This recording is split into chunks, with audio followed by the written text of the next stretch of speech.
Bonjour tout le monde. Salut. Alors aujourd'hui nous sommes arrivés à Chiang Mai, donc une ville dans le nord du pays. Et première visite qui est le Wat Chetipang Worawian. Je m'excuserai pour la prononciation. Voici à peu près l'écriture en thaï si vous le souhaitez. Donc c'est un grand temple, avec plusieurs temples d'ailleurs sur la même zone. Donc là vous pouvez voir déjà des petits temples en bois. Donc ils nous changent beaucoup des temples qu'on a pu voir à Bangkok ou même dans le sud. En plus authentique on va dire. Et voilà. On va vous montrer plusieurs points de vue pour faire un peu le tour parce que le site est assez grand et même dans Chiang Mai on compte a priori, un monsieur qui vient de nous dire qu'il y a plus de 200 temples dans tout Chiang Mai, donc on n'aura clairement pas le temps de tout visiter. Mais celui-ci c'est un des sites les plus importants, donc on va essayer de vous faire voir 2-3 points du site qui sont sympas et qui effectivement changent pas mal de tout ce qu'on a pu voir avant. Voilà, à de suite. Donc voilà un deuxième petit point où on doit avoir un Bouddha, je ne sais pas si on le voit bien. Et on voit aussi que c'est pas mal ancien et que encore une fois ça change pas mal. C'est assez brut, c'est assez ancien, je ne sais pas de quand ça date. Mais c'est assez sympa. Est-ce qu'on peut tourner un petit peu? Hop, et par là-bas, donc ici le petit temple blanc, le grand temple blanc qu'on peut voir, c'est en fait c'est un temple qui est encore accueilli un Bouddha.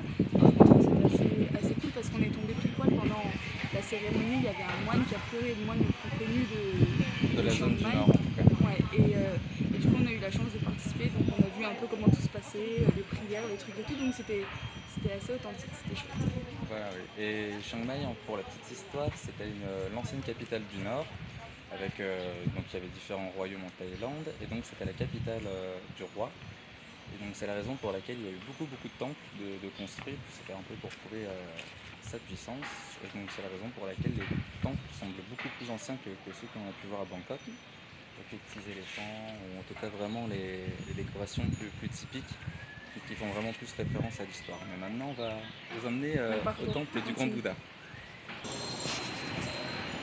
Voilà, donc là on va vous emmener à l'intérieur du temple. Il est interdit de parler à l'intérieur. Donc on ne fera pas de commentaires, mais on va quand même vous filmer l'intérieur pour que vous puissiez en profiter. Donc on se retrouve tout de suite dedans.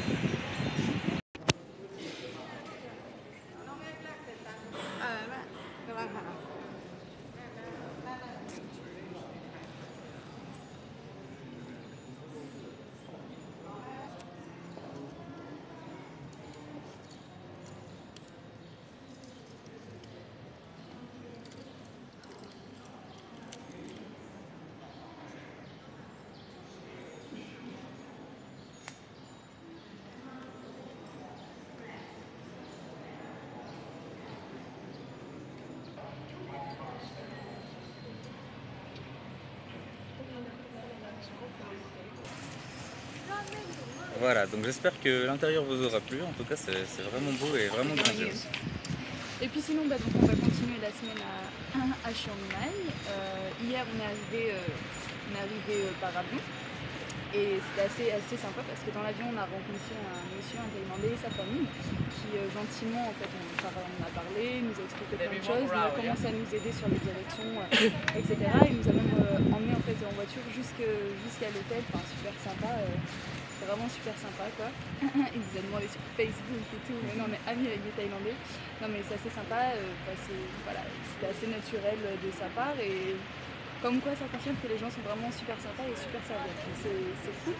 Et puis voilà, puis là on est dans un petit hôtel et on va bouger un petit peu je pense dans les jours à venir pour voir différents coins un peu de la ville et voir un peu tous les temples, une partie des temples plutôt. Parce que 200 ça risque de faire beaucoup. Voilà. Donc on va vous laisser. Et puis à très vite, je sais pas trop quand, peut-être en Malaisie parce que ouais ou peut-être. Ouais, dans la semaine. On a d'autres visites à vous faire profiter. Voilà. Bon bah plein de bisous et puis à très vite. Bientôt, ciao.